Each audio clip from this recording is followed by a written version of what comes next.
আসসালামু আলাইকুম রহমতুল্লাহ। 1 মিনিট সময় আপনাদের নষ্ট করব সর্বোচ্চ। এর মধ্যেই গুরুত্বপূর্ণ 2টি উক্তি আপনাদের শোনাতে চাই।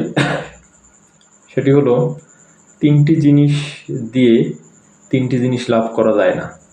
কেবল অভিলাষ দিয়ে ধন দৌলত এটা লাভ করা যায় না।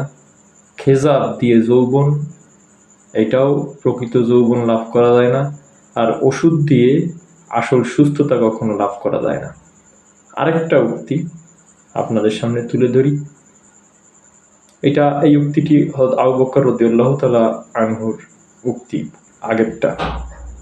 আরেকটা উক্তি, মানুষের সঙ্গে সুন্দর মহব্বতের সম্পর্ক রাখার মধ্যে বুদ্ধির অর্ধেক, সুন্দরভাবে প্রশ্ন করার মধ্যে বিদ্যার অর্ধেক, এবং সুষ্ঠুভাবে ব্যবস্থাপনা করার মধ্যে জীবিকার অর্ধেক নিহিত আছে।